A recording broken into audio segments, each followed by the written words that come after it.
Tarumanegara, bisa jadi dengan Sunda, atau bahkan yang lebih muda dengan Kesultanan Cirebon. Jadi ternyata potensi arkeologis di Indramayu luar biasa Pak dengan hal ini. Sementara baru ada ekskavasi di sini. Yang di sini, yang 13 titik di sini Pak, di sini Mabit, itu menjadi sebuah data yang menunjukkan keluar biasaannya dari dimensinya, dari kuantitasnya, dari jumlahnya. Kang Abah Toha, bisa dijelaskan terkait kemarin kan ada kunjungan Bapak Bupati Indramayu. Apa sih harapan Kang Toha dengan adanya kunjungan Bapak Bupati Indramayu? Ya, Dengan Pak Dirjen tadi kemarin Pak? Nggih, sama Pak Dirjen juga jurus dinas kalau nggak salah BKK atau apa itu ya, Balai Pengkajian Pelestarian Budayaan, juga para arkeolog, juga dinas Indramayu, juga Pak Luki Hakim. Ini alhamdulillah sampai pada hadir ke sini. Mungkin dari berita yang sudah tersebar bahwa di Desa Sudi Mampir Lor, Kecamatan Balongan, Kabupaten Indramayu ini terpendam suatu sejarah yang nilainya tidak bisa ditukar dengan rupiah. Gitu. Harapan saya semoga dengan kedatangannya Pak Luki bisa mengangkat sejarah yang tingkatnya internasional, karena Syekh Dampu Awang itu suatu julukan, Syekh itu suatu panggilan kehormatan bagi kami, karena dakwah beliau itu antagonis di seluruh Nusantara sampai ke negeri Sabah, Malaysia, dan Brunei Darussalam juga ada. Jadi dakwahnya antagonis gitu kan. Jadi harapan saya semoga dengan datangnya Pak Luki bersama rombongan dan tim itu bisa menerangkan siapa sosok Dampu Awang gitu kan.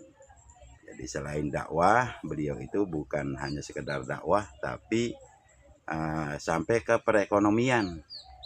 Nah, ternyata siapa sih sosok penanam tembakau pertama di Indonesia yang untuk perekonomian yang tingkatnya tidak main-main. Juga batik di Indonesia itu dari mana? Itu juga dari perjuangan Syekh Dampu Awang. Juga pada tahun 1416 ternyata beliau itu membawa Syekh Guru di Amparan Jati, itu mau dakwah dilarang oleh penguasa yang dinamakan Pangeran Giri Dewata. Lalu dengan skenario itulah Syekh Dampu Awang memberitakan bahwa Syekh Guru dibawa ke Malaka kan gitu. Nah ternyata akhirnya Syekh Dampu Awang membuat skenario urusan cinta dengan Ratu Benda, dengan Ratu Junti gitu kan. Nah itu untuk membuat trik siasat strategi masuk ke ring 1 yang sehingga Dampu Awang bisa menjadi menantunya Pangeran Giri Dewata pada waktu itu. Setelah beliau menjadi menantunya tahun 1420 membawa Syekh Nurjati, ya aman dakwahnya lah. Itu ada sebuah sejarah yang seperti itu. Berarti Syekh Dampu Awangnya apa ya, suatu jasa yang besar untuk memperjuangkan agama, juga ekonomi, adanya batik Trusmi, batik Pauman Indramayu, kan gitu ceritanya. Seperti apa Pak kalau pengen seumpama cek Dampu Awang di Kabupaten Indramayu ini lebih terkenal lagi, itu seperti apa kepinginnya Pak? Ya, Kalau bisa seperti apa? maksud saya karena Pak Luki ini pernah memerankan sebuah film yang sangat luar biasa, itu besar kemungkinan kan beliau banyak kenal dengan para sutradara ya. Jadi di Indramayu itu Dampu Awang itu dakwahnya Dampu Awang urusan cinta yang sangat romantis.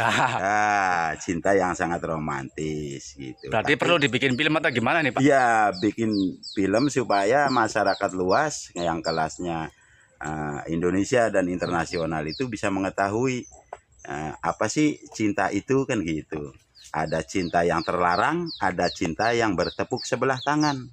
Nah ternyata cinta itu bukan berarti jodoh yang telah diatur oleh Allah Subhanahu wa Ta'ala, begitu.